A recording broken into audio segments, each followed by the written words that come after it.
Hello and welcome back to TV Guys, the show that doesn't even have something funny planned because I'm so excited to talk about my favorite season. I'm Matt. And I'm Rupert. I came to talk about Survivor. Rupert's Brian a couldn't Muppet? make it. Again, every voice that you have is like Muppet based. Like you do all these sort of impressions, but they all could easily be Frank Oz or Richard Hunt or whoever. What do you mean? I'm Rupert. Wait. Oh, Brian's coming in. I'm going to leave. You guys can do the podcast. Oh, hey, Rupert. You want to stay and talk? No, I need to leave. Bye. What a great bit. Well done. What Top bit? no notes. Had that been a bit, it may have been a bit that I stole from another podcast. But Rupert was just here and he left. I didn't. So not only was that garbage that you just gave me, not only was that just what we had to sit through for the last minute, but it's not even original. No, it's not. Okay. All right. Well, we're off to a great start here. And yeah, Rupert is the guy to talk about. We'll get to him, but like, come on, this is the best Survivor. I mean, I know this season gave us two of like the Hall of Fame survivors in all of history. Like, I saw a podcast where someone was asking like who would be on the top four, like the Mount Rushmore of Survivor winners. They're asking actually Sandra, the winner of this, and she's like, "Well, me, of course." I'm like, "Okay, yeah, you won." I think she wins twice actually, but yeah, you win. Cool. Yeah, I wouldn't put you on that. But then she named two other ones that I didn't know. I'm like, "Oh, this must be after my time." But then also named Boston Rob, and I'm like, even though I haven't seen 20 of the seasons, I still think Rupert would be on that Mount Rushmore. Well, do you say contestants or winners? Because Rupert is not a winner. It was I think I said contestants. I think the question was contestants. I think it would depend on the rubric. If it was talking about like game, like being memorable, absolutely Rupert's on there. If it's like best game players, I don't know if I would put him on there. Yeah, he doesn't have as good of a strategy because he's just very true to himself. I mean, there are seasons that Rupert, is a multi-returning player in multiple seasons. He does better in some seasons than others, but as far as like ask the average person who are the people you can name, he's probably up there. I mean, especially old school Survivor, I think is probably like him and Richard Hatch are probably number 1 and 2. Yeah. Yeah, and Johnny, like he would have a shot at being on that. I don't know how much he's returned, but boy, did he leave a mark. I know he came back at least once. I don't know how many times. Just the once. I think, correct me if I'm wrong, I think Johnny Fairplay might be the first like self-proclaimed villain. The other people who like played villainous roles, but they were just trying to win, whereas he like relished in being the bad guy. So I'm going to reference he did an Ask Me Anything on Reddit about 10 years after Pearl Islands. Maybe it was for some sort of reunion or whatever, but he didn't ask me anything on Reddit. And so I read through some of his responses. And one of the things that he said was that it was actually credit where credit's due. It was Rob C. that gave us Johnny Fairplay because he wasn't sure how he was going to play it. And then he saw how well Rob did and is like, there's a path for me. I can do that then, and I can do it better. And arguably, he did maybe do it better. I mean, he made third versus fourth. Well, so he made the same. Rob also was third. They finished the same place. Oh, I thought Rob was fourth. That was my fault. No, but I mean, there's a lot of times with Johnny where it's like, why are you giving him another shot? There's so many times he is like the guy, like 2 days before tribal council or even the day of, he's going to be the one. They're like, yeah, we've got to get him out. We can't trust him. And somehow he weasels his way out of being voted and shifts it to someone else. And that, as much as you may dislike him, that is a talent. I think that the biggest disconnect with that comparison, I think you're spot on, is that Johnny Fairplay was much more like outwardly abrasive and like combative and like contrarian, whereas Rob was more of a diplomatic schmoozer. Like he was always trying to get in good and good with people, and he was kind of playing the good guy while being a schemer. Whereas Johnny Fairplay was like, I don't know, I'm a jackass. You all know that. And I think he there was a little bit of a chip on the shoulder, because like looking at the Ask Me of Anything of Johnny is exactly what you would think it would be, and you're just like, this guy's a douche, but I mean, you got to respect the play, but he's still easily is a jerk. And so he like was bashing on Boston Rob as well in that same breath when he's talking about Rob C, because he's like, oh, Boston, he's a loser, didn't even make the jury. And like, so he was like talking smack about him, even though he makes it to, in the next season, All Stars, he makes it to the final two. And so, like, I think there was like some insecurity about like Boston Rob actually having success, even though he didn't specifically win, that like Johnny was like then manifesting and talking about. Like, he's like, Boston Rob has the success that I wish I had almost. That's what it read like to me when I was reading through his Ask Me Anything. It's funny that he wouldn't have chosen like Richard Hatch, who actually won, who has some similarity. Like, but even then, you know, when Hatch won, no one else was playing the game. Yeah, he was like knocking on Rob though, like the Boston Rob, not Rob C, and just like really tearing him a new one. Like, no, that just comes off as petty. I think, well, yeah, I get that it is, and I think a lot of people love to hate on Boston Rob, because Boston Rob, I think him and Rupert are probably, I said Hatch earlier, but Boston Rob is probably another name that gets thrown out as super memorable. Yeah.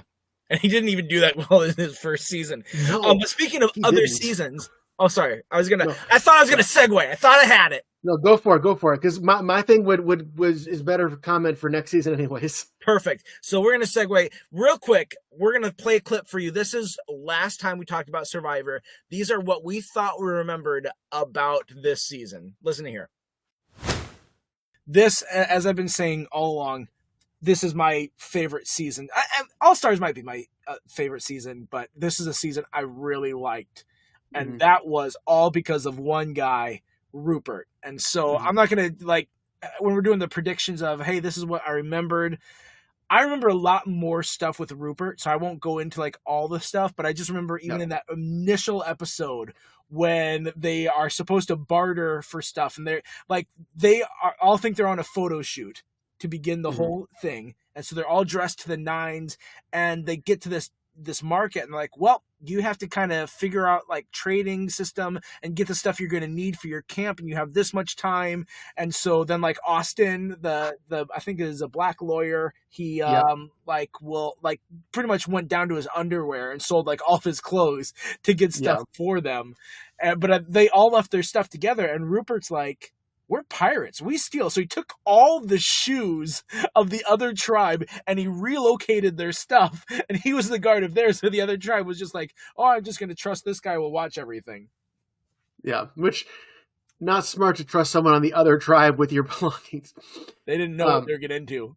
So like that, I know the season very well, so I'm not trying to spoil things. So what else do you, without spoiling, like this is the winner, what else do you remember from season 7? I remember Rupert didn't win.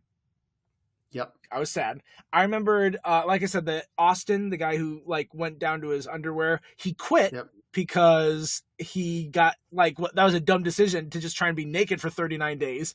And he's like, I'm so miserable. It's terrible. I need clothes. So he quits. He's the first survivor to quit. And of course, remember Johnny Fairplay, and specifically that reward challenge that both you and I know about. But him specifically, like just his demeanor and how he was. There's, and listen to tease, I won't say it in case I don't know if you remember it or not, or if the listeners don't remember it. There's another very big first that happens in season 7.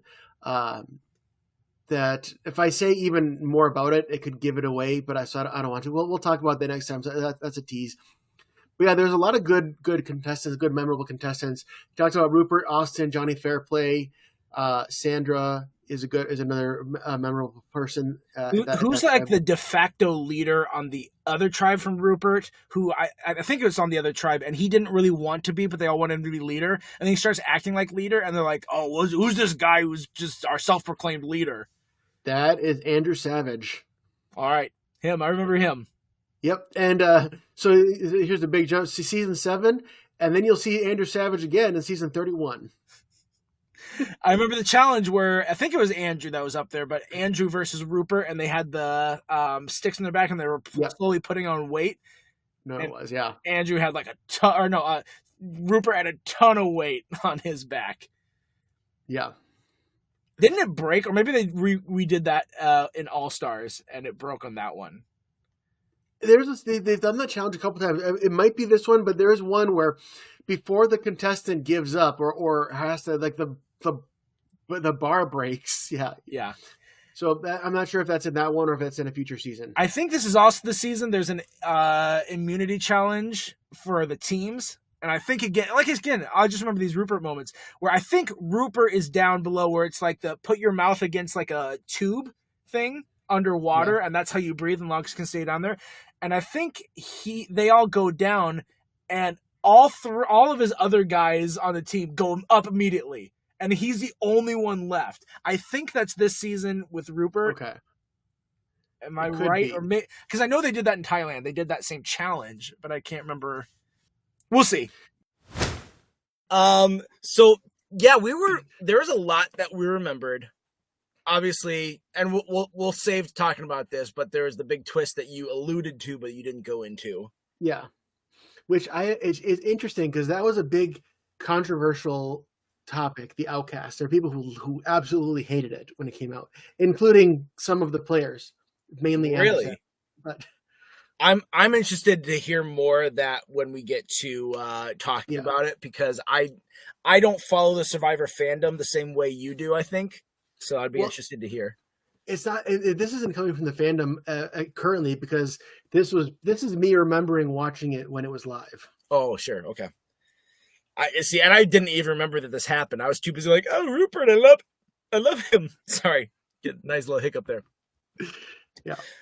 I think there was one thing that I said about like the one challenge of breathing underwater that I think I was confusing in my mind with Jake and his teammates in Thailand, and like everyone came up early and Jake didn't, and I kept thinking that was Rupert for some reason. I don't know. Yeah, and the one that I said about the bar breaking, I'm pretty sure that's from a different season. They do this challenge again, and I think I know that who is the contestant who gets the bar broken. It's a contestant we haven't seen yet. Okay, because I feel really confident I have seen that challenge. Okay, and I didn't remember. I'm almost positive that's James the Gravedigger.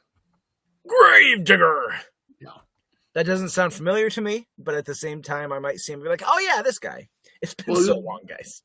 We won't see him until season 15, so it'll be a little while. Wow, did I make it that far? I can't imagine I did. Unless, did you come back for Heroes Villains? Because he comes back in Heroes Villains. I might have. There's a chance I did. Along with Rupert and Sandra. Look at that. Okay, so we talked a little bit. Let's our overall reactions this season. I've already kind of laid out. I loved this season. As I was watching through it, I remembered I'm like, the whole Pirates theme really fit well, and they did enough to dedicate themselves to that theme. And then, of course, just to have Rupert in it, it's almost like I want to say, I know that this wasn't the case, but I really feel like they had Rupert and they found him, and like, we need to make a whole season about pirates because this guy has the look and the feel of a pirate. And Rupert, he kept with all these pirate things like, oh, this is how if he was a pirate, he'd already be dead. Like all these little pirate lines that they highlighted for him. I don't mean they knew early on this is the star of the season. Yes, and I didn't remember how early on he gets voted out. We'll get to that. My overall season, I love the season as well, but it's so interesting watching it now, like 20 years later. I have very different opinions looking back. Like people who I remember hating, I was like, I kind of see their point. They're not that hateable. There's one contestant in particular who I hated when I was watching as a teenager, and now I'm like, I don't really hate this guy at all. Who is that? Andrew Savage. Really? Yeah. I admired him as a teen because like I really liked his personality, and like he was kind of that steady like horse for the Morgan tribe.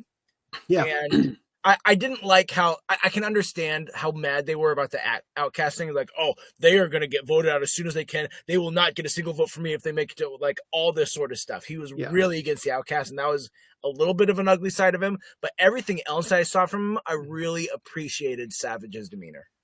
I think is that I always picked a team, a tribe that I was rooting for. And let's face it, the Drake tribe has the big personalities. You got Rupert, you got Johnny Fairplay, you got Sandra. And so like, which by the way, completely forgot Sean ever existed. But I think just because he was the leader of like the quote unquote, the other tribe, the bad tribe who I was like not rooting for. And that's probably why. And interesting though, like I always tended to root for like the underdog, but the Drake tribe was the tribe that was dominating the first half of the game. They set the record 6 in a row, and that record didn't go was not defeated for like 5 or 6 more seasons. Yeah, probably till season 10 is my guess. Maybe not 5 or 6 then. Oh yeah, no, maybe 10. I know there's an immunity run, but maybe they lost some rewards along the way, keep giving them that record. Yeah, but yeah. So then I just remember I hated Andrew Savage. I'm like, oh, this guy. Then I'm watching this. I'm like, this guy's just trying to play the game, and he's doing fine. Like I don't know why I hated him so much. Yeah, this season, I really liked. There's some weird parts. This was the season where it felt like the editing was a little off versus what we saw. Like, okay, so you brought up Sean, and I was going to say this reunion, but he said something that now as an adult watching this really resonated with me, where he was talking about like, hey, why was Rupert so loved, and maybe how Sean wasn't. And he said something along the lines of like, everyone had good moments, everyone had bad moments. And he's like, they for some reason showed so many of these good moments from Rupert, and they just chose to pick a lot of my bad moments. And I know that can easily be an excuse of someone where it's like, no, I had good moments, but I do believe Sean in that moment. I do believe that he was genuine in that, because that does sound like producers. And I had the feeling that there was stuff that we didn't see. And one of the reasons why I bring this up is because there's so many different times where there's like early on after the merge, like, we've got to get rid of Rupert. Rupert's such a big a threat to us. And then there's the one challenge that they had where it's pretty much like kind of like picking there's the coconut immunity challenge, and it's like, oh, I'm going to give my coconuts to this person and they get voted, and all the coconuts to this person and they get voted, etc., etc. It's like that picking order one that betrayed the one team of 4 in Marquesas. And Rupert wins that one, that challenge. If they really were like, oh, we've got to get Rupert, that was their chance, and they didn't like go for him to make it so obvious. And so I'm like, there's something on the cutting room floor, and we kept seeing, oh, we got to vote for Rupert, but then they don't. Or, hey, we've got to vote for Johnny, we can't trust him. Although they did show some of the things where Johnny would convince them. Yeah. You know? And Rupert isn't completely infallible. I mean, I don't know if this is blasphemy to you, but I do have a few negative things to say about Rupert. But overall, I do like him. Don't ever. Well, Rupert, like, he took so seriously his role as like the provider, and it's like, for one thing, yes, you're good at catching fish, which was awesome. Your tribe appreciated it, but it's almost like he's like, how dare anybody else try to fish? Or like when Sean lost the spear, it was a complete accident, but he took it like a personal betrayal. And then also, it seemed like Rupert was playing like the morality card, like, I fed you, so it's how dare you vote me out? But at the end of the day, they're all still playing a game, and no one wants Rupert to win because they're all playing against Rupert when it comes down to it. And there was a little bit of that like Lex treatment from season for Africa, where he's like, well, you can't vote for me. That's misbehaving, like that kind of attitude. Naughty. Stop it. Yeah. Other than that, I do like Rupert. I do think he not only was interesting, just interesting to watch, but he had really good alliances, and he was really good at fostering relationships with people. Yeah, 100%. And like, even when he went up to, I think it was Burton and Sean No, it was Sean had been voted and Burton came back. Whereas like, hey, this is why I was mad at you and the way that you're teasing me about the skirt and like Yeah. kind of doing the trauma dump and then like this is what it brought back to me. Like that was a very real moment. And you could tell that Hmm. like even though Burton might I mean they kind of they shared rewards and stuff like that after that. Yeah. But Burton like still voted him later. They're still like Burton's like, I don't want to be that sort of person. I wasn't trying to be a jerk to you, even though we can be antagonistic in this game. I'm not like, I'm not that sort of guy. Like there was a really good emotional connection that they had in him and Rupert sharing that vulnerability. Yeah. All right, so let's go into some of these other things that this season was very unique. There's a lot of things that we saw in this season that we didn't see in other ones. And so let's even just go right from the beginning. This is the first season where like they pulled the rug out under them of, hey, surprise, this is what's going to happen. Because we've seen a couple surprises. The, hey, girls versus boys tribe, that was a surprise. Or the, hey, we're going to have the two elders pick their tribes. That was a surprise.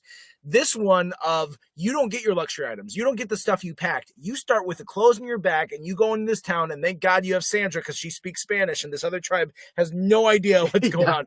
Sandra I think a big reason for their 6 wins in a row is because of Sandra and her Spanish speaking. Yeah. They got set up on the right foot. And also along with the marooning, even if you thought it was just a photo shoot, who wears a mini dress like that?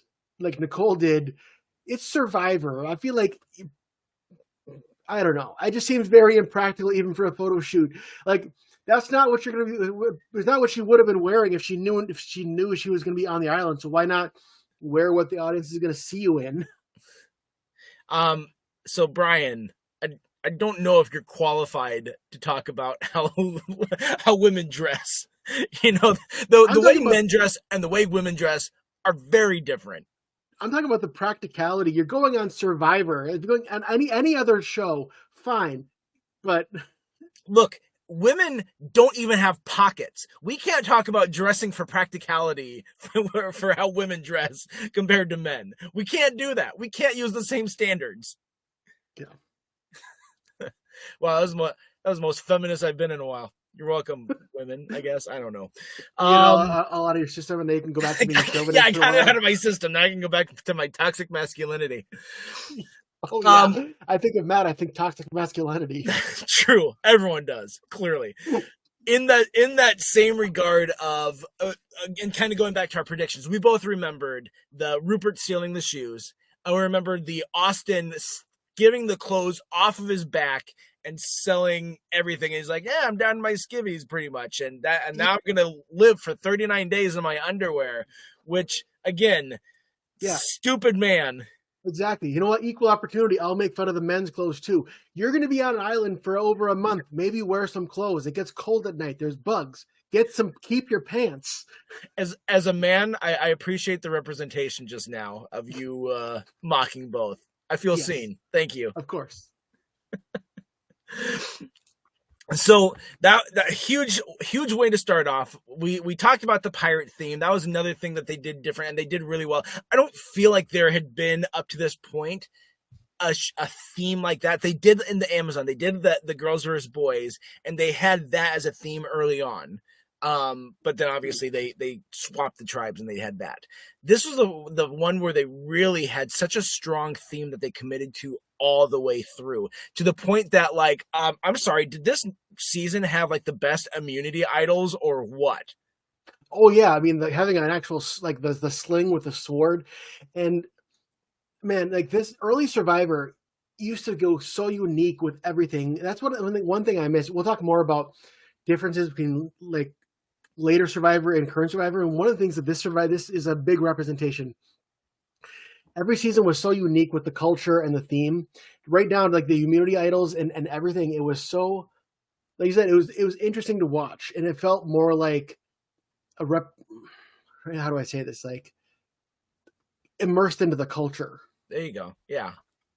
Yeah, 100%. And so with the other ones, there was theming. You know, they would do like when they went to Africa, they did some African rewards, and they really Mhm. hit on the community and stuff like that. And so this one, adding the pirate theme to the location, and just it provided some really really interesting challenges.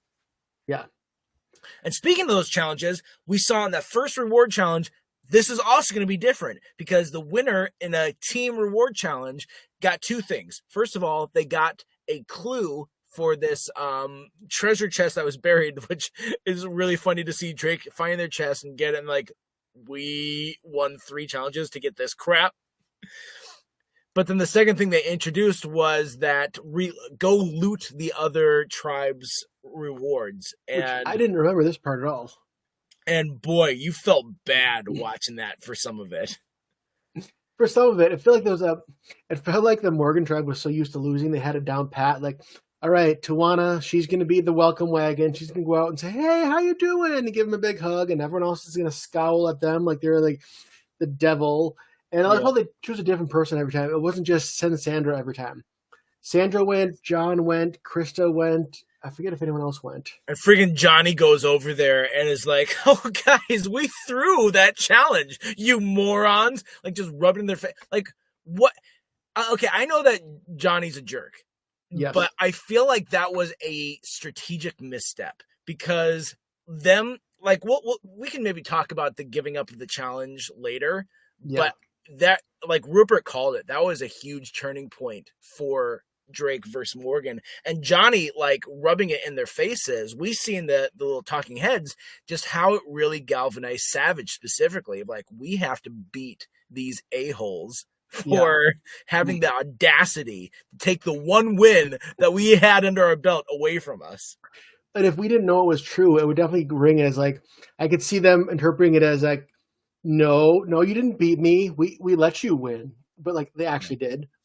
The hardest one was seeing the reward for the sleeping materials when Morgan had just been going on, like, we can't get any sleep. We're so tired. We're so exhausted. Well, hey, we're going to have some sleeping materials. Won't this be great? And Drake freaking wins it. And you're like, oh, man. And they're going to lose something, too. You think the Survivor producers were trying to subtly help out the Morgan tribe and they kept making it worse? Like, oh, whoops. Our bad. We were going to give away something completely different, but we pivoted, and now we're screwed. Sorry. I don't know if we've hit it yet, or maybe we have in different seasons. There wasn't any obvious product placement, was there, in this one? Sometimes the rewards, because I know there have been some, and maybe we'll see them yet to come. But they're like, and then for this reward, you get ice cold Mountain Dew. What was the car that they won? Because usually the car, it's a specific car, and they make a big deal about this sort of car. Oh yeah, I think it was a Toyota something. Good old Toyota something. Yeah. Speaking of other Pirates things, so this is another thing too for the, and we're kind of double dipping in the way we're talking about this because the changeover also really helped Morgan having Rupert go over there. Like I know you hated like, oh, he acted so high and mighty about being the provider, but I mean, he also did a really good job at it to the point that when he goes to Morgan, he gives them the tools that they need to survive, and they are winning all these different challenges now after Rupert goes over there. Yeah, which also proves, I mean, you could argue it's a strategic move not to alienate people who you would potentially want to vote for you in the finals. But also, he could have just been like, screw you guys, I'm not going to help you. Yeah, true. And that's another reason that everyone loves Rupert. I feel like Rupert and Savage would have ran this game had they been on the same tribe. Oh yeah, absolutely. They both had that quality of character and like the mutual respect that they'd be like, we're gonna do this, and we're gonna do this our way, and like we're not gonna vote against each other. We're gonna be strategic, and we're gonna be strong, but we're not gonna like just bouncing back and forth like how it kind of got. It's a crazy post-merge, the amount of non-tribal voting that happened post-merge. Yeah, exactly. I think Rupert would have been good with Savage because Rupert wouldn't have needed to be the leader. He would have been the provider. He would have been like the trusted confidant of Savage. I could see Austin getting jealous of Rupert. Yeah. But since we're here, let's talk about. I said we were talking about this later. We're going to talk about this, and then we'll do the other thing that was new in this season. But the momentum shift, because that one challenge that happens that Drake throws, and we all know about it, and like Rupert's not hiding his feelings, sitting in the boat, like, oh, this is so stupid. Why am I sitting in this boat? Jeff clearly knows something is up. Like, he asks about it at Immunity Challenge, but like, if you're watching even just in that challenge, the way he's asking things like, you're sitting Rupert? Like, he's like, that makes no sense to me. Why is this the choice you're making? He clearly knows. Yeah, and he's like suddenly trying to, I don't know if he's trying to do it just for good TV or if he's just literally confused. Yeah.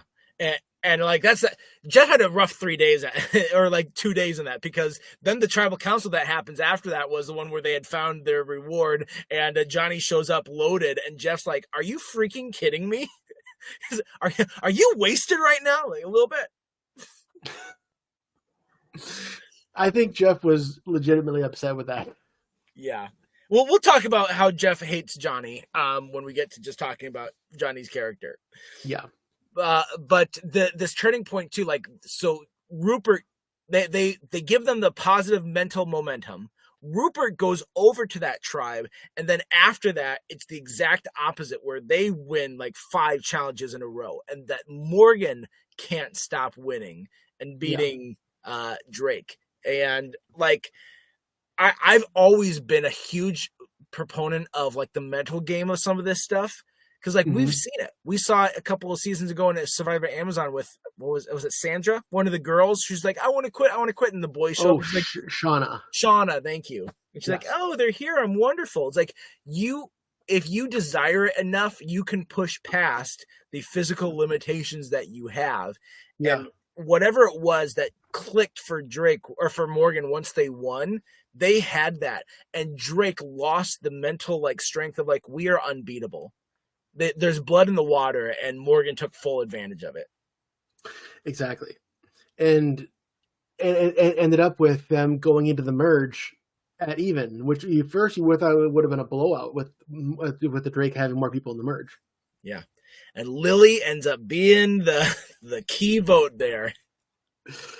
Speaking of Lily, not coming. Yeah, should we talk about the Outcasts? That's it. That's the next on our agenda here. Why don't you talk a little bit about Outcasts, because I know that you remember this more than I did before. Yeah, the big talking point was, and some of the people I was watching with hated it because it was like thought of as unfair. Like, you were voted out, you shouldn't get to get voted out and then win, because it's outwit and outplay. You already didn't outlast. Yeah. And that's the thing. And even though like they didn't like they were kept on rations, we never got to see the Outcast beach. No, where they had to keep it a surprise. Yeah, even from the audience, and that was the big thing.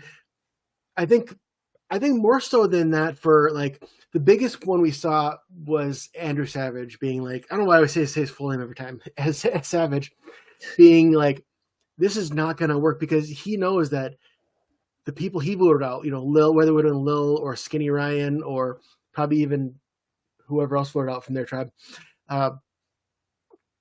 he was like the leader in voting them out. He knows that there's someone coming back into the tribe who's going to be against him, and he rightfully predicted, this person's probably going to go flip. And then Lil, I mean, you can't really blame her, because if she had stayed with the Morgans, she absolutely would have been 5th place, or even before then. They would have kept her just long enough to keep a majority, and then they would have cut her loose. Yeah. Which, we're going to come back to this. I just want for 10 seconds to do a detour. Speaking of Skinny Ryan, how bad do you have to be at this game to get voted out over the guy who is actively petitioning to quit? Like, that was their second immunity challenge, or their second tribal council, and they're all like, oh, I don't know if Ryan's got what it takes. And Austin's like, please vote me out. Please vote me out. I'm like, no, we're going to keep Austin. We're going to vote out Ryan, who did nothing wrong, except for apparently he just can't lift like a rock. And he's gone. Ryan was very, very bad in challenges, to the point where I was like, is he even trying? And Andrew even called it out, and he's like, yeah, I thought I was giving myself 110%. It's like, were you? Oh. Well, then that really speaks negative to what you're capable of, sir. Because we've seen people who are small, who maybe not, or maybe wouldn't win challenges, but like are still are not as bad of performers in those challenges. Yeah. But having Burton and Lily come back, I knew that I had remembered, like when Lily got voted out. I'm like, oh, I knew that I recognized her. That like there's something in my subconscious with her, and so she gets voted out early. I'm like, wow, I didn't realize she put that much of a impact into my subconscious. But then it makes sense that she comes back and freaking makes a final too. Yeah.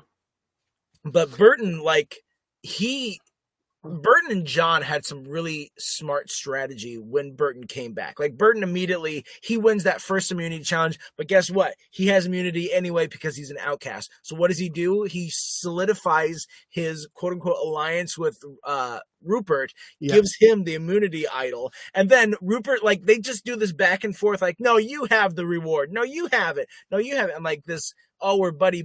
We're giving each other stuff until it's time for Bert to vote out Rupert. Well, until Burton, I said, was supposed to give Rupert the reward, but he gave it to John, and he said in a talking head, "Well, yeah, I don't want Rupert to be strong in the next challenge." Yeah, but again, hard part is, Rupert's the kind of guy who's going to take that personally, and if Burton's planning on putting Rupert on the jury and trying to make it to the end, then he's going to turn around and ask Rupert to vote for him. Yeah.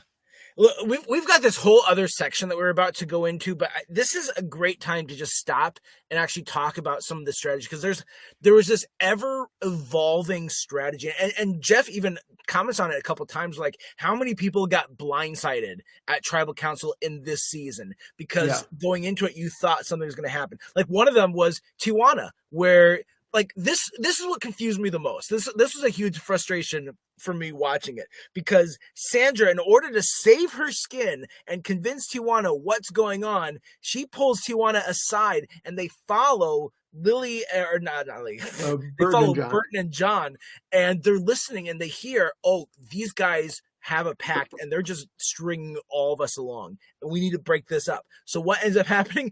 They freaking vote out Tijuana. What? Why? What? Why did Sandra vote her out? Yeah, Sandra voted with them. I can't remember even what Johnny said, because I think Johnny got a wind of it or something, and he changed things around. But I can't remember what he had said in that. Ultimately, Sandra's famous for her strategy being anyone but me. And I feel like she always tries to get, like, she can have alliances, but ultimately she is not going to lose any sleep over losing anybody. And I think she maybe just is learning, if the tide is going this way, I'm going to jump on board so I'm not like left out. And you make fun of it, but she ends up winning. So my guess is that she realized that she's not going to have the majority, so then she jumped with the majority. It's my See, I thought that, and that's one of those things that like editing maybe made it confusing, because I thought that they had that, because the episode after that, then it seems like it's back to regular. Krista gets voted, but they're all like, we can't trust John. We got to get John, but they don't band together. Krista gets voted out, and makes sense. But then somehow Sandra's like, no, wait, really, guys, we have to get them. And Bert and John are like, we've got this. They're going to listen to anything we say. They go on reward, and Sandra and Lily and what was it? D. What was her full name? Dara. Oh, the forgettable girl with the southern accent. That's the one.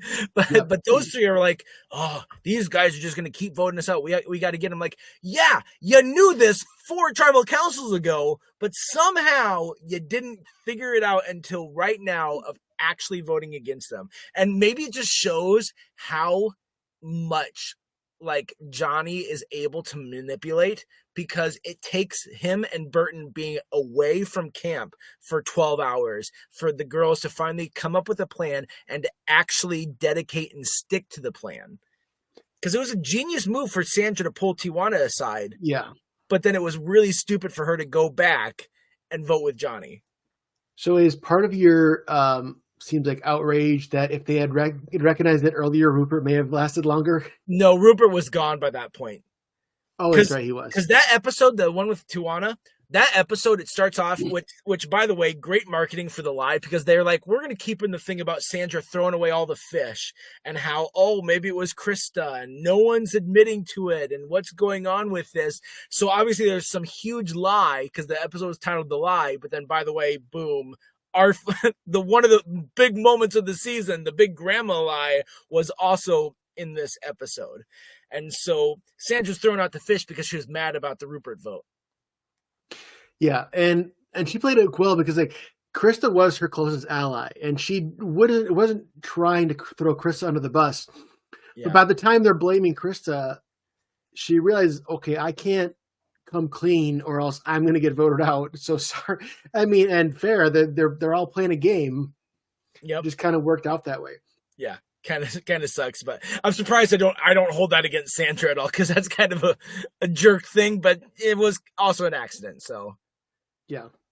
But then she did the same thing when she thought she was going to be voted, where she's going to be hiding like everything. She's going to hide. Oh, yeah. Like, how freaking petty is Sandra? It's actually funny because she never actually got to go through with this. Sandra, like, for thinking she's going to get voted out so many times, never freaking gets a vote against her the entire game. Yeah, she comes close. Okay, what's considered a perfect game of Survivor, and I think it's only happened twice, is you make it to the end without a single vote against you, and you get unanimous jury votes. She got 6 out of 7 jury votes. Otherwise, she would have had a perfect game. The first perfect game doesn't happen until season 18, where both of those criteria are met. Did you notice in this one too? There, Johnny, with Sandra winning, and we're jumping all over the place here, but that's okay. Yeah. With Sandra winning, he is oddly prescient. They took a number of quotes that he had that was really really telling. Like, for instance, in episode 3, he says something about Sandra in a talking head. He's like, "Don't worry, she won't be the final 4, and she definitely won't be number 1." Like something like that. And then had another one where he's arguing with Lily when it's just like getting to the final 3 and she has immunity. And he's like, take me. You want to take me because you can't win against Sandra, but you'll win against me. You'll get. He's like, no one's going to vote for me. She's like, well, Burton will. It's like, okay, that's 1 vote, a 6-1 vote. Can you live with a 6-1 vote in the jury? And that's what happened, but it was the other way around. With she was the 1, not the 6. Yeah. I wonder how far, like, do they start editing the early episodes like after the whole season, or is it possible that like when they're filming like after the merge, they're editing the first couple episodes? I'm sure that they edit after the season. Maybe they do like some dailies and stuff, but I think that they've got to do it afterwards because they want to see how it shakes out too. Yeah, but then they also they don't want to be like so obvious that like, hey, this is the winner. So it's got to be a fine line to go across. Yeah, maybe. And you have to imagine the how many people are actually told who won. Like, it's probably a smaller group than you think, because the jury goes and votes, and I'm sure it's not like the whole crew gets to know, because they want to keep that a tight lid on as much as they could. But I feel like the producers putting together the edit have to know the story they're leaning towards. Yeah, I think you're right. There's it's hard because like then they also have to book them for the morning, like the Good Morning America back then. So they've got to know, hey, who's going to be the guest, or else they're just going to maybe leave it open for this guest is going to be blah blah blah. But they can probably say like, hey, they probably have a slot open. Hey, it's either going to be A or B, this name or this name. Yeah, and then here are the questions to ask for this one versus for that one, or so I don't know. Speaking of like production going back to the Outcast twist. Okay, the way they do it is, there's a challenge, a three-way challenge, and what would happen if the Outcast didn't win? That no one would have come back, and it would have just been a big dud. Like they're counting on the Outcasts winning that challenge, and they did, but it's like it's a 33% chance that this is going to even mean anything. Yeah, and so that was a big roll of the dice.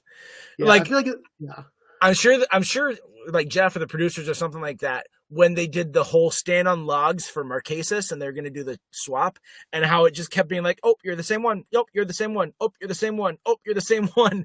And like how so many people stand on the same chart, and then it just ended up being like what? Kathy Pascal and Nevaeh, like a couple people switched. Yeah, mostly. Yeah, very few. But it was like there's so many that are on the same one. Like, what's going on, guys? There's a similar thing is going to happen next season. Oh, good. Yeah. But and going back to Outcast twist, it's such an interesting thing having like the tribal council to vote someone in.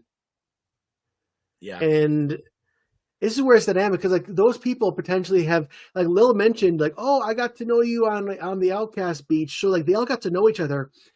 And how I wish I would have known people's criteria for who they chose to go back in, because Burden and Lil especially Lil seem like a very odd choice to be brought back in. That would have been like prime for a DVD feature. Yeah. Like 20 days, whatever it was when they brought him back, like 20 days with the Outcasts. Well, I wonder if it wasn't a DVD feature. It could have been. I don't have the DVD. But so those are all kind of those sorts of firsts. I want to hit on just a few other Survivor firsts, and we'll go pretty quick through them. Yeah. Like this is the first season that had a cliffhanger episode. And so that was that Outcast one, because like, how do we put 3 tribal councils in one episode? We're going to have to divvy it up. This was the first season where there was an immunity challenge that had no winner, because later on in the season, they had this individual immunity challenge versus the jury. And the jury beat all of I think it was a final 4. It beat all of the 4 that were still there. And so no individual had an immunity for that one. Hadn't had that before. We have our first Hispanic winner with Sandra. We have the first, you mentioned this last season, or maybe 2 seasons ago, when you're like, when I'm watching it on DVD, it's really easy to remember who won it, because every single time on the DVD cover, the person above the logo in the middle is the winner. They do that for all of them. Guess what? The DVD for Pearl Islands is the only DVD set that has Rupert in the middle and not Sandra the winner. That's how big of an impact Rupert had. He's bigger than the winner. Exactly. And even I was talking to my mom on the phone earlier, and I told her we were recording about Survivor. I was like, you remember Rupert? It's like, oh yeah, I remember Rupert. Like, my mom doesn't remember anything from TV. She remembers Rupert. How can you not? What a guy. That beard, that rich timber, that skirt. And talking about first, should we talk about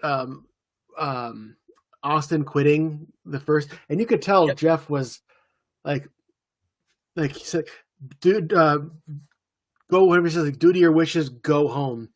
And he wasn't even included in like the past tribal council walk thing, which I want to talk about that when we get to like certain differences in Survivor later. And the producers did, like, after doing that, they didn't have them say something nice to him, but the producers was like, oh, by the way, also here's Austin. I guess he's technically one of the 16, but I saw a recent interview with Jeff, and I think it was even before this season. I don't know how old it was, but he was like, just going forward at this point, we've reached the point in the Survivor run. He's like, if you quit Survivor, you're not even going to get your torch snuffed out. You don't get that moment. You leave. Like, that's the tribe of spoken moment, whatever. You don't get that anymore. I'm like, oh, okay, Jeff. But it makes sense though, because he even said it when Austin left. He's like, people have worked too hard to be here.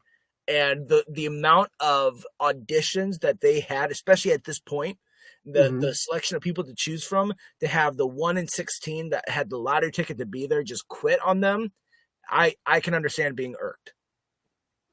Exactly. And for him to say like, oh, it was my health. And granted, there have been some medical emergencies, like, Michael in season 2. Yeah. How many people have survived the 37? I mean, tell that to people in Africa who are drinking dirty puddle water. Who, remember when we talked about that? Yeah. There's a doctor who said Lex's kidneys were failing. And now who knows how accurate he was, but a doctor watching that has more knowledge about that than I would. And so I'm going to take his opinion on it and say he might have been in early onset kidney failure at that point. But that still didn't deter Lex from coming back again, because we'll see Lex again next season. Here he comes. This is also last little first. This is also the first season where every single castaway, all 16 of them, at least tasted victory once. They all won at least one challenge. Yes, including Nicole, who was voted off first because she won as an outcast, Yeah. even though she didn't get voted back in. That's interesting. I hadn't thought about that, but yeah. So yeah, every single person won. So anyway, let's move on to the survivors. We've talked about a lot of different things. We've brought up a little bit about Johnny, but there's plenty more to talk about. I had, obviously, for notable survivors, I had Rupert first, but we've talked a lot about him. Is there anything about Rupert that we haven't said versus what we've already done? Well, trying to limit it to this season, because obviously we'll see Rupert in multiple more seasons. I mean, as soon as next season as well. Yeah. I think you mentioned the skirt, and that's another thing where he wasn't planning on jumping out of the water in jeans, but it's such an interesting choice.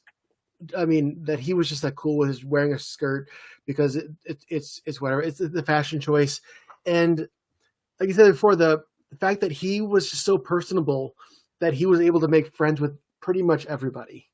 Yeah, even a snake that he found and then died. We had a funeral for a snake. Pretty sure none of that's real. You're not real, man. Yeah, I just remember just watching that funeral. I'm like, okay, this is a little much, but I'm guessing that they just wanted to set the precedent for naming their merged tribe Balboa. So yeah, not to be confused with Rocky. Yeah, and on that, okay, so this is interesting. So Rupert's wife, we saw in the finale, she will also become a Survivor contestant later on. They have a blood versus water season where it's contestants and one of their loved ones come back, and Rupert and his wife are both in that season. Wow. And so Rupert, I saw Rupert, he's on TikTok today in 2025, and I saw who would if you had to choose 3 other players to play with, who would you play with? And here's what Rupert said. Well, obviously I would choose my wife. I'm not going to do the voice. He said, obviously I'm going to choose my wife. It's the strongest woman I know. And spoiler alert for that season, she's not the best player. But he said Rudy, because he plays with Rudy from season 1 next season. And then I forget who else he picked. But it's we would be unstoppable. Really? Your wife and the 90-year-old man? That's who you say would be unstoppable? I mean, okay. Who else did you pick? Like a 20-year-old skinny lady who weighs 60 pounds? I really want to remember who the third one was that he said. But yeah, I remember he said his wife and Rudy. Yeah, well, there you go. Okay, I get that you have sentiment, and I mean, he even mentions, okay, well, I know Rudy's dead, but I would still choose him. But I'd carry a skeleton around, and then he'd run up to something to give the answer. To go, don't know, and then he'd run to the next tree. Not too different than Rudy in a. Anyways, I like Rudy, but and if it was him saying who are your favorite players, one thing, but for him to say the words, "We would be unstoppable." I don't think you would. Yeah, I'm gonna call BS on that one, buddy. Yeah. All right. Speaking of BS, let's talk about Johnny, because boy, did Jeff hate him. Immediately in the first tribal council where Johnny's there, Jeff's just wait, what is this guy? What's wrong? Actually, I think the first tribal council he was in was the one where he showed up wasted, because that was one where they let Morgan win. And so that was his first. So I've seen stuff online about how Jeff also hated Greg from season 1. When Greg first showed up, and apparently in their first tribal council, Greg convinced all of the other tribe members to vote out Jeff, and they had to reshoot and redo the entire tribal council because Greg pulled that on him. But then Greg actually had strategy, and it just seemed like Greg wasn't taking it seriously, but that he did end up kind of taking things more seriously, especially after the merge. And Jeff had come back around to liking him. I don't know if Jeff ever ends up liking Johnny. There's just so many moments where it's Jeff's oh my gosh, seriously, dude. And to the point that he takes these shots at him a bunch of different times where it's what was it? Where it's something about like him sleeping next to two girls, like, oh, Johnny with two women at the same time. That's never happened before, or Oh something yeah. like that. I think yeah. Oh yeah. And then he also said like, what is the finger thing you're doing? Because he always like his dumb like two fingers out. He's like, well yeah, because this looks like an F. This is a Y. And Johnny Fair, I know you mentioned it's the wrestling thing, but it definitely gives the vibes of like the guy who gives himself a nickname and tries to let it stick. Yeah, definitely. And like we're going to talk about the reunion here in a minute, but there is actually a reunion moment that just really was like, wow, for him, because John, Jeff is talking to Johnny about like his dead grandma, and then they do like a segment where they interview his grandma and stuff. Comes back up on stage, and then I don't remember what the lead up was, but Johnny says something like, "Hey, maybe on All Stars, my grandpa will die. Who knows?" And And it's that was awkward. before. Yeah, there was an awkward silence because they hadn't announced yet, because they're going to do that at the end of the show, the All Yeah. Stars thing, and they hadn't announced that, and so you just see Jeff like shooting me this look like, "Shut up, I'm gonna kill you," and also maybe a little bit of like like you're invited to that one. Clearly, you weren't on it, Yeah. and to the point that then like the re-edits of that Oh, reunion, so awkward. Yeah. I they was yeah gonna talk about this again. yeah I know I'm getting ahead of us. I'm sorry. No, go ahead. Go ahead. We're already mentioning it. Yeah, go ahead. We're already here. Yeah. They cut out the part where they like, hey, next season it's the All Stars, and like here's the big build up announcement and stuff like that. And it's just like, well, we just cut all that out anyway. And so they're talking about something. Someone answers a question, and then all of a sudden the edit cuts to Jeff going, "Well, good night." Yeah, it's Trish of all people, like one of the most forgettable middle survivors. Hey Trish, what do you think about this? I don't know. And it could Jeff. He doesn't even show Jeff responding. He's like, all right. He said, all right, have a good time, good night. And like, not only do they always do the end of the season, here's what's coming next. So I was like, hey, if you want to apply to be on Survivor, go to this casting page, and if you want to bid on props from this season, go to the SurvivorAuction.com. And people going, woo, woo, woo. We'll see you next time. Goodbye. Like that's how they all end. They're just like, Johnny ruined it. He ruined it for all of us. Yeah.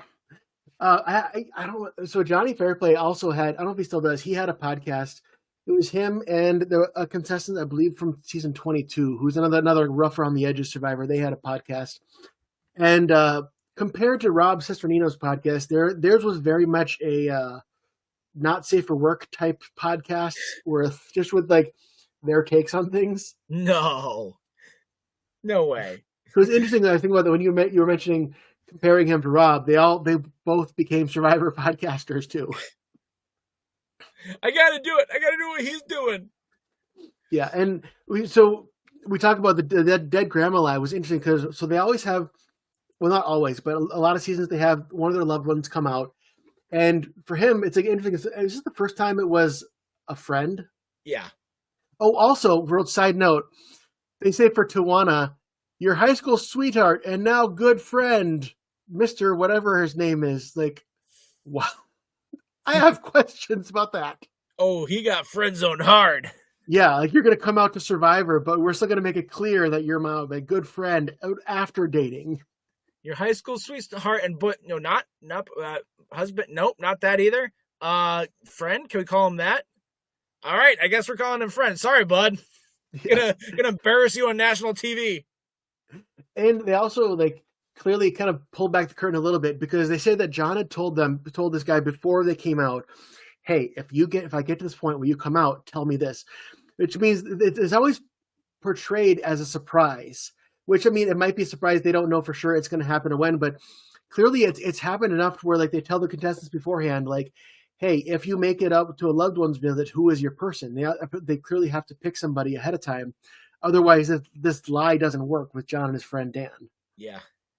Yeah, exactly. So there is some sort of, which let's talk about the lie real quick and the strategy of it. Yeah. What strategy is there? Like, how does this help?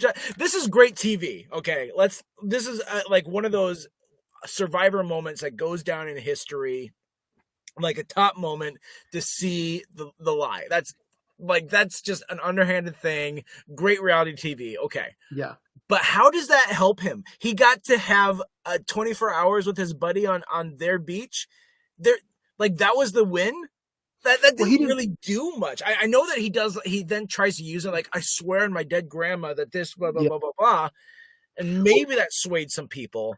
If anyone is listening who doesn't know what we're talking about, so they had a loved one's visit. They come out, and Johnny Fairplay had his friend come out, and he asked his friend, like, how's grandma?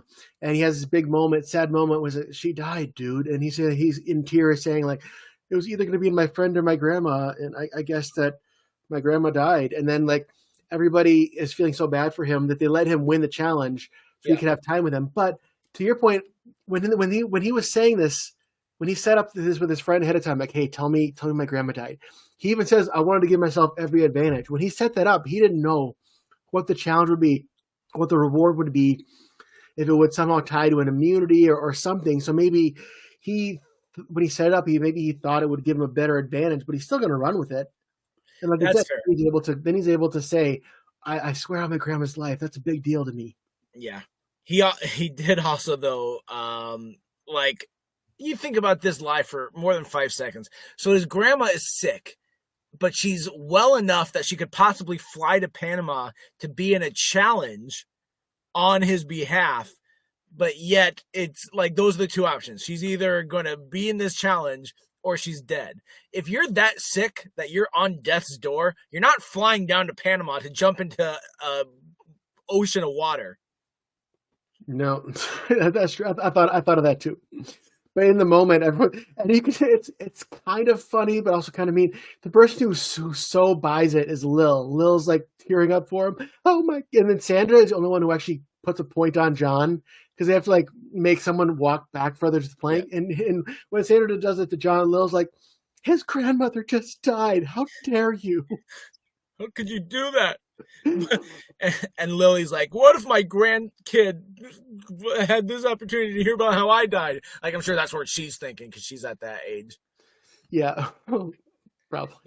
But I do, you know what? He deserved it. And Sandra, way to go. Way to not take any guff. Yeah. Which, let's talk about Sandra, because Sandra is a dynamic player, but she honestly gets lost in this season because of how big the personalities of Rupert and Johnny, and even in some part Burton, and actually a little bit Savage, even though he doesn't make the jury. Yeah. Well, the thing is that Sandra, okay, you mentioned something about Sandra earlier. I won't bring it up again just to avoid spoilers, but like, retroactively, she is a big name in Survivor, a bigger name in the future than she is now, based on when she comes back. She comes back 2 more times. But I do agree with your assessment on her strategy, and I like that. Like, that it somehow ended up working. She kind of has this cockroach of it. Like, no offense to her, but just that I'm going to survive, and if I'm surviving the vote, that's all that matters. Yeah. Well, it's like, so Sandra is a Survivor legend in the same way that Boston Rob is, where neither one of them, well, even though Sandra won, neither one of them were the most memorable people on their first season. So it's like, this season, Sandra, she won. She was a good winner, but she wasn't, like I said, she wasn't the star of the show. I mean, if you're listening to people you remember, the best she would come in is 3rd after Rupert and Johnny Fairplay, maybe even 4th or 5th. But looking back, knowing her from future seasons, that's when she becomes a legend. Yeah. The legend. So maybe she does deserve to be on Mount Rushmore. Who knows? I think she does, but not because of Pearl Islands. Yeah. Which is funny. Like, she still won. Like that, and that's like the baseline for her. But okay, and here's the thing, like, she won, but so did Vesepia and Brian. And do you remember them? Are you going to remember them like a year from now? Yeah, because it's been a year. I remember, but like, I didn't remember him 20 years later. I remember Ethan, but even then, Ethan is also a little bit of like a wallflower, you know? Yeah. There are some winners that stick out more than others. There was I saw another TikTok with Jeff Probst, and they're saying, okay, do your best. Name all the winners in order. And he's like, oh my gosh. And he got some for a while, and then he started to be like, okay, I'm mixing these up in my head. And he was there. He has memories attached to them, didn't just watch it on TV. And actually with him, the first one he got clipped up on was Brian from Thailand. He's like, oh, the guy the guy, the car salesman with the slick back hair. I can picture his face. I don't remember his name. Jeff Probst doesn't even remember Brian. Yeah. Yeah. Well, to be fair, Brian's a stupid name anyway. Yes, I fully agree. Everyone named Brian. I'm You don't just gonna have go to. with it. You don't have to take my abuse, Brian. You can fight back on it. No, because you know why? You know how many people constantly, if you write down my name or put it, type it anywhere, they put it up as brain, to the point where about a month ago I had a one-on-one meeting with my boss, and my boss had like folders on his laptop with all the different people who he is over, and it literally says brain notes. I'm like, yep, that's because it happens all the time, because like autocorrect will switch it, people will get it done and they don't even realize that it's spelled wrong. So that's the dumb thing about my name. Well, the dumb thing about my name is people are constantly wiping their feet on me before they walk into a house. So, all right, so let's talk about Burton next. I'm not even gonna let that joke sit. I'm not even gonna let it ruminate. I'm moving on. All right. So Burton, I just felt like we have to talk about him because he is a key member of the alliance that's trying to guide everything past the Emerge. He plays a decent game. He had Lily in his pocket though. That's I think his big mistake is that he didn't keep her as close as he did, because he had her in his back pocket, and she was the type that's like, I will never vote for you. And clearly Johnny was able to manipulate everyone else.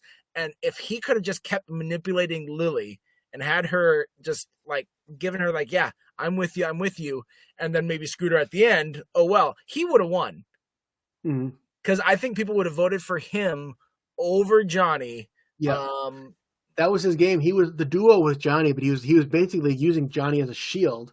You're like, all right, look, but they were strategizing together.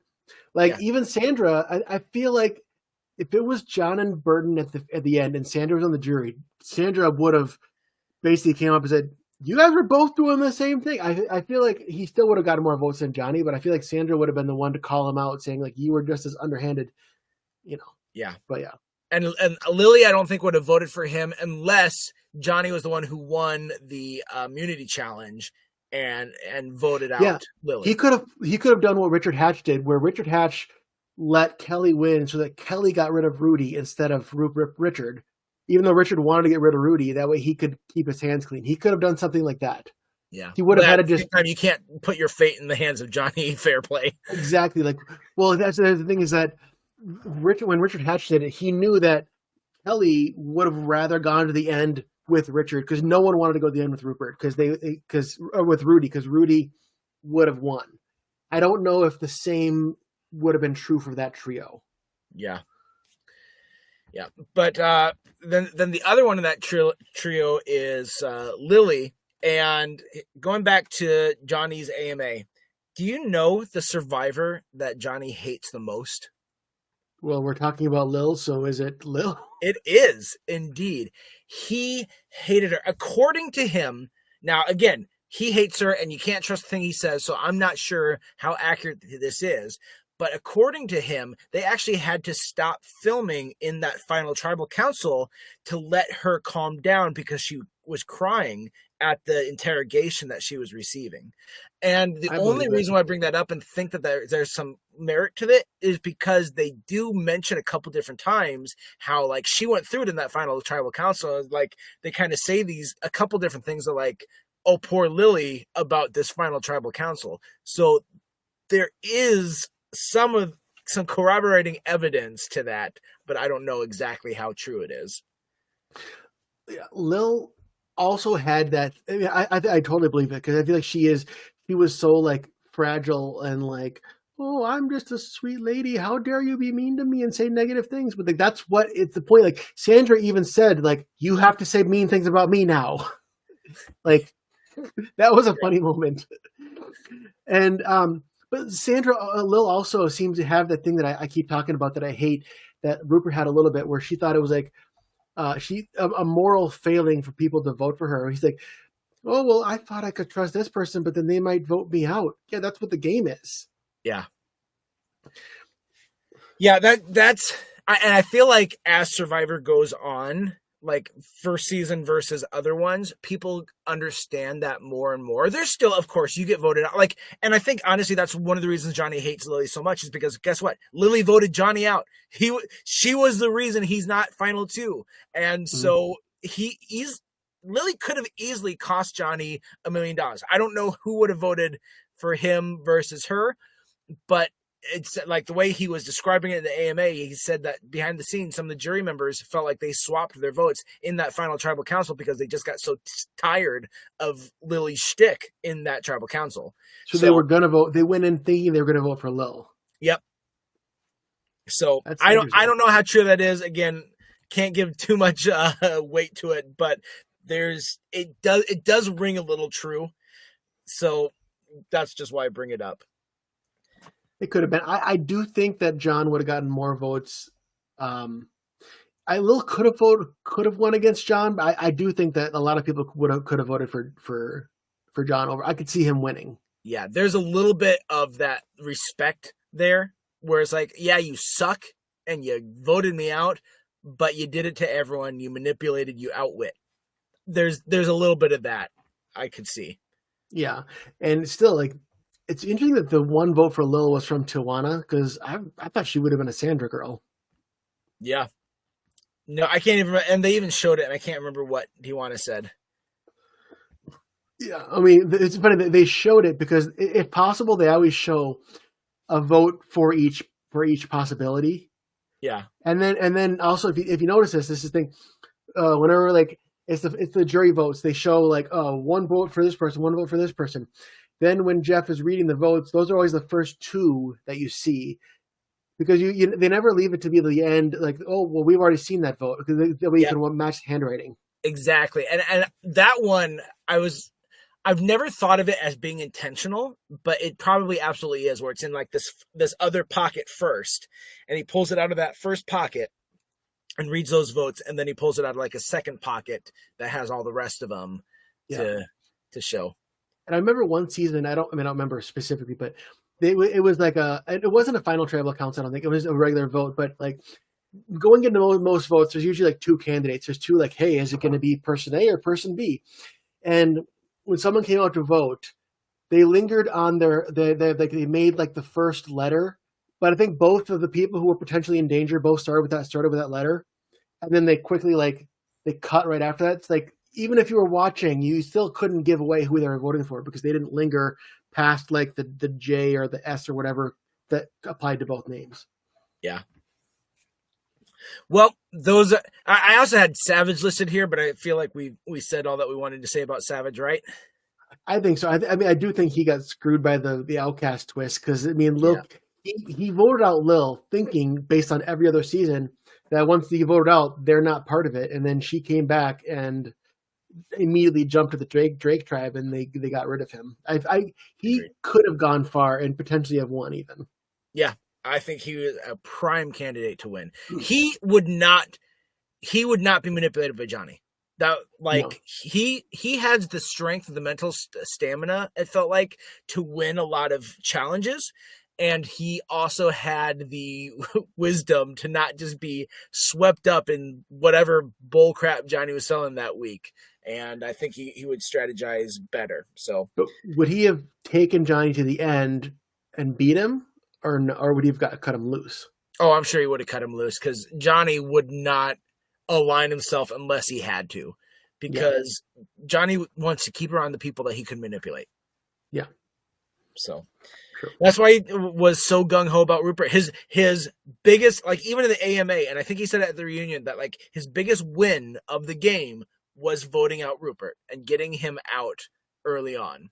And so, like, that's like what he hangs his survivor hat on, that he was able to get Rupert out with 7 people left or whatever it was. Mm-hmm.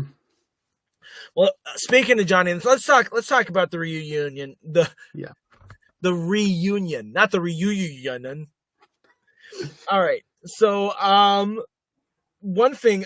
So I was saying, speaking of Johnny, he said something, and then Jeff also asked something that makes me think. Jeff asked about this rumor of like people hooking up. Yeah.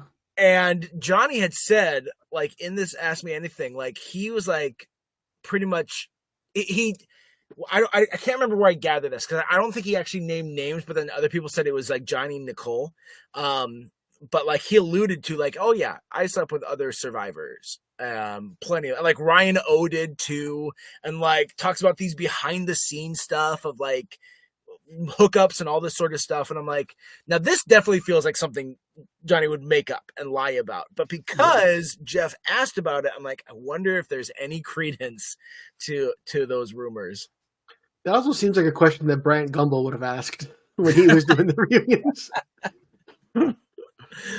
Listen, people like relationship drama. They just do. That's why reality TV shows exist in the first place.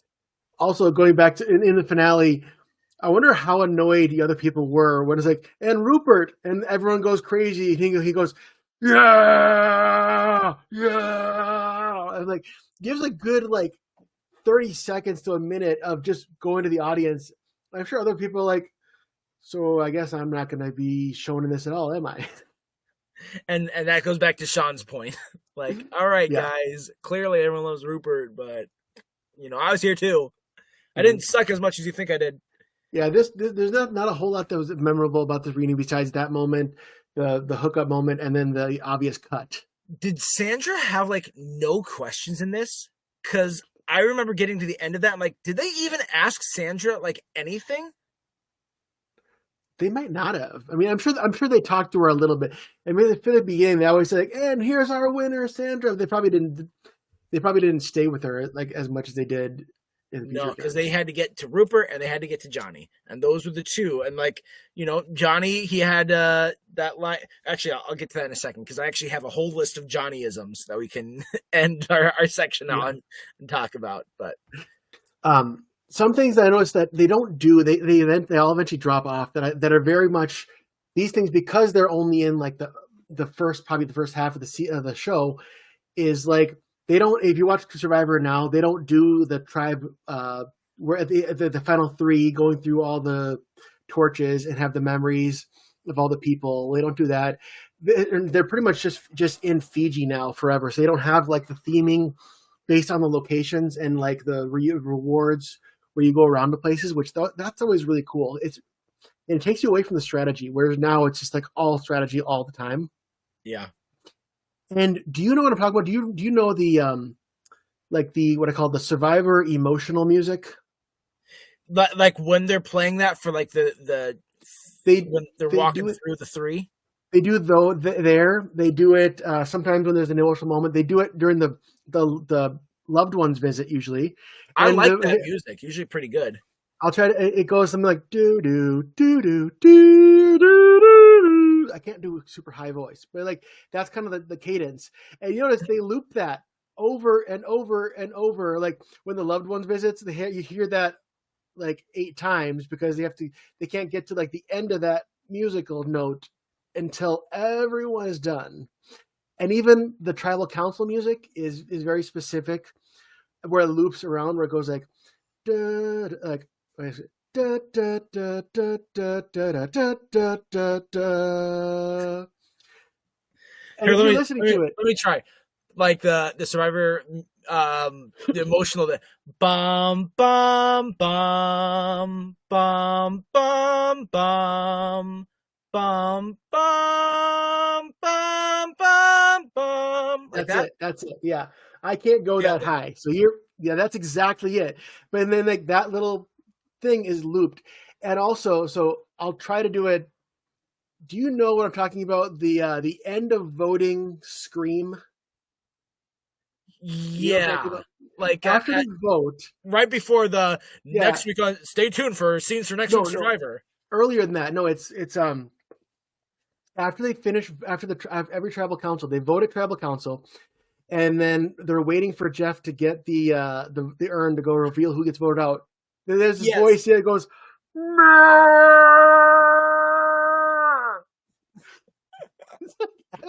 why is it that every noise you make is a Muppet noise? Is that a Muppet noise? I'm literally trying to do the Survivor sound. What Muppet even is that? Animal, probably. Eh, Animal's more raspy, but yeah, I suppose. But yeah, but go listen to any tribal council. You hear that like screaming note after the vote. Yeah, but it's like got enough reverb that it's like it's not so jarring. Like, oh my gosh, someone's yelling in my ear. You just hear it in the background, like, yeah. Because it's got like the tribal like theme to it. Yep. But But anyways, I all just of like to that. imagine someone's like right standing next to him off camera. Yeah. Like, all right, dude, we're just waiting for Well, the votes to be read. the tribal council music is so ingrained that I have to imagine. I know this is probably not true. I have to imagine they play it on a speaker while they're voting. Otherwise, is everyone just waiting in silence while they go out and vote, or what's the ambient noise like? Yeah, there's got to be something because they're far enough away to talk, Yeah, but maybe that's why they're always whispering is because yeah. they're far enough away, but there's probably not that ambient noise to cover them up, so they have to whisper so no one hears. I believe it's season 17. It's just a feature where somebody purposely they go up and they purposely yell so that everyone can hear them say, "You are such a jackass! I am voting for you!" And like they cut to everyone sitting there like laughing. She basically has no secret who she's voting for because there was someone who everyone hated, and she was going out purposely making sure everyone knows who she's voting for. But anyway, I have no follow up to that. I'm sorry. well, I mean, I'm talking about things we won't get to for a long time because we're on season 7. That's But Perfect. okay, go into your Johnny-isms because All right. there's a lot. I'm sure you have some too, but first one I wrote down was when they opened the treasure chest, and Johnny said, "I call it Ghetto Christmas." At one point, he says, I think this was the food challenge, where he says, it was mind over matter. A sardine was obviously larger than Sandra's brain. No, this is just sticking out here. Like when they're doing the remember the survivors, and like say something nice about him, and he goes to Nicole, rockin' body. And that's all he says about her. Well, that's all he knows about her, but you can just keep your mouth shut. I know. When he votes for Savage, he does the Macho Man. Oh, yeah, Mr. Savage going down. Dig it? I don't remember what the context of this was, but I wrote down him saying, it was a pleasure having me. And then he used this twice, but a promise to me can be broken as easily as a fat woman on a wicker chair. Yeah, he tried that one out a couple times. Yeah, we heard it twice. And then he said it wrong. He said this can be broken. A promise to me can be broken as easily as a woman on wicker furniture. But the way he worded it, that means the woman is broken, not the chair. She is. Like when you put her on wicker furniture, something inside her dies in that moment. We should say the views of Johnny Fairplay do not necessarily review the words of the views of Matt or I. Because we all know what's true about wicker furniture and how it affects women. Why do you think it's not around anymore? And I had only a friend women, of mine though. sat in a wicker chair, and she was never the same since.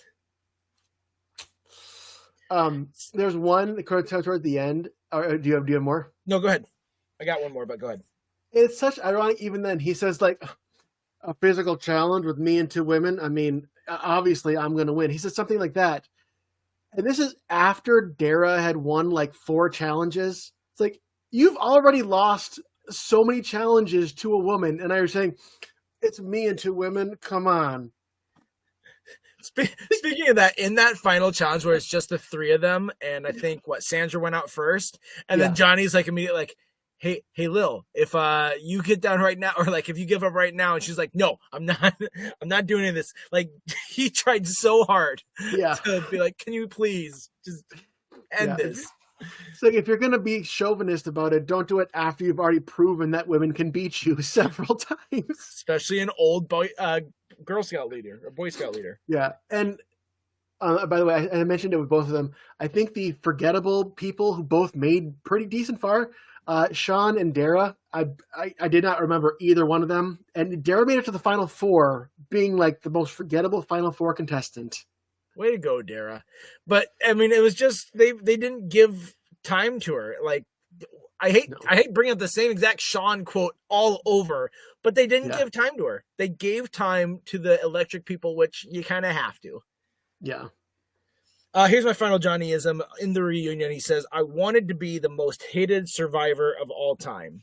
And that is very much a Johnny like line, a whole endeavor of his. Doesn't surprise me at all. From my memory, there's only one contestant who we won't see for several seasons who may rival Johnny Fairplay for the most hated.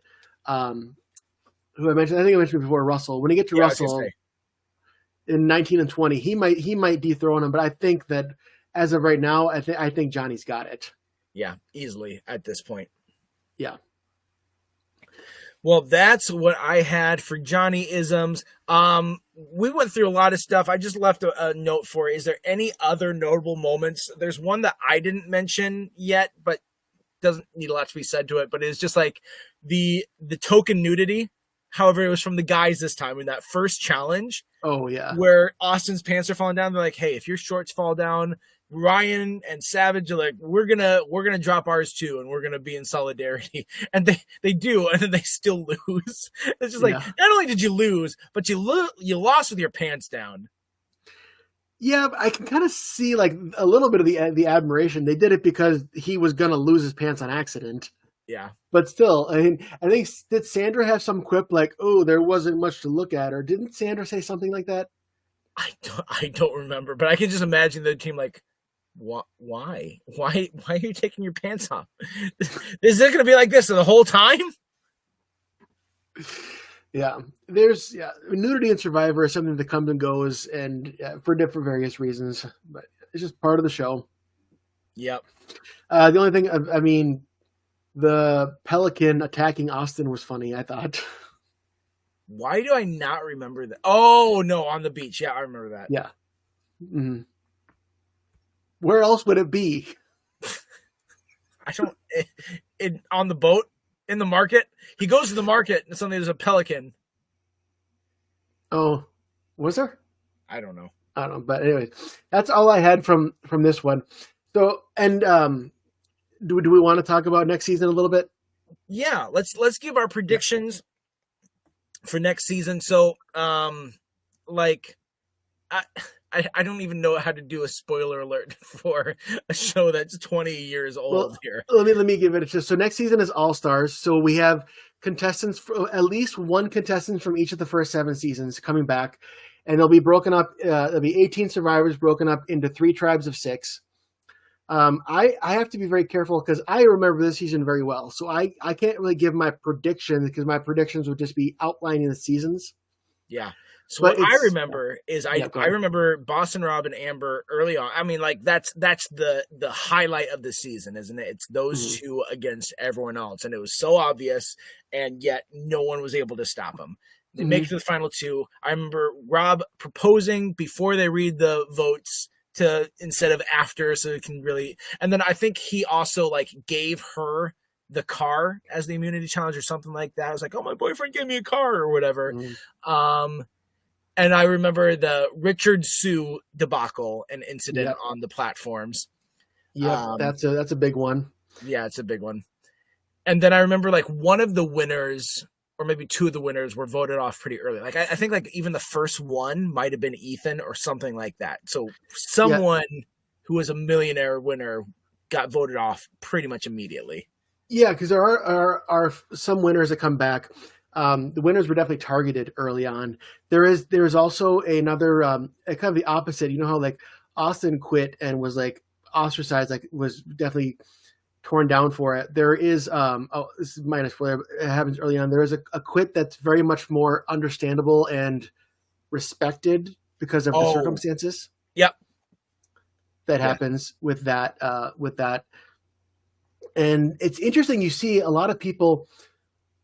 And we'll talk about this next time. A lot of people you would expect to come back didn't, and some of the choices were like really like. For instance, you mentioned Amber. Amber was not that memorable in season 2, I didn't think. No. And I know that there's rumors that they mentioned they brought back they talked to every single contestant, but I don't know how much I believe that because it wouldn't be much show if it was all the first people voted out.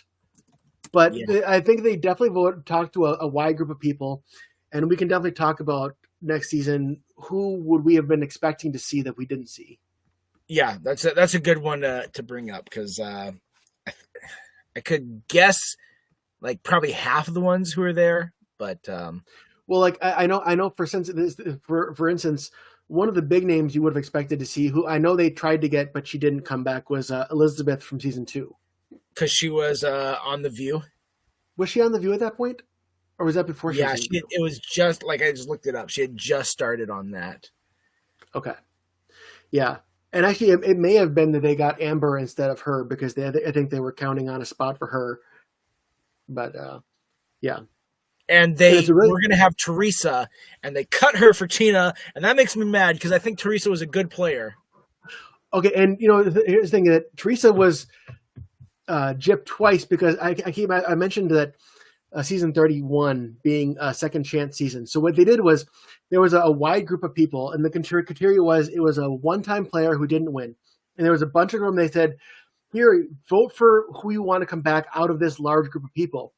And in the season 30 finale, the one before then, they had all of the potential contestants out there, and Jeff went by one-on-one and be like, "This person played in this season. You didn't get enough votes. You don't get to come back." And then like, "You do get to come back." And they like excitedly like announced live who were the contestants. And Teresa was one of the people up to vote for her to come back, and she didn't make the cut again. That's stupid. Yeah, I really liked Teresa a lot. Yeah, me too. But it's funny, like we talk about how like Thailand is probably so far our least favorite season of the 7. There's only one representative from Thailand there. They're like, well, we have to get someone from this season. All right. Well, not much more I can say. Yeah. That's it. That's all you need to say. I'm excited. I haven't started that. I'm really excited to actually start on that one and see all the survivors because I think I probably got like half of them that are in it, but I can't remember all of them. Yeah. So I'm excited to start on that. Well, let's jump into real quick. Let's hit trivia here because we're getting a little long in the episode, and let's wrap it up here. So last time we had Jeff on, we talked about Andor, like one of the best TV shows of all time. I loved it. I love Andor. So good.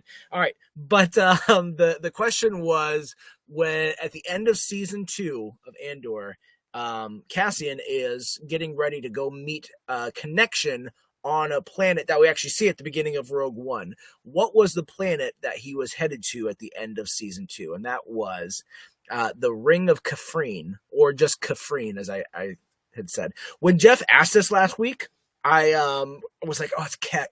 It's like I was trying to come up. I'm like, it's right there on the tip of my tongue, and I finally got caffeine free out. But no, I remembered it was caffeine. But I was like, I got to remember the caffeine free thing because that was kind of funny. Is that how you remember it now? It is, yeah. Yeah. All right. So this Pearl Islands season is represented in every single iteration of All Stars from here on out. It is only sharing that distinction with one other season of Survivor. What other season has at least one representative in every single All Stars from here on out? Ooh. Even Brian I didn't realize you got this from Survivor Wiki, didn't you? No, I just knew it. You know what? But I'm not gonna cheat. So that's it. Brian will make his guess after this, and then we'll see if he's right. And actually, by we'll see, I mean just him and I will see. I don't think we'll revisit this. I don't think we'll remember in 2 weeks' time. No. So, well, anyway, I hope you enjoyed this. Hope you're out there not doing pirate-related activities. Until next time, I'm Matt. I'm Brian. And we're reminding you to stay tuned and keep watching.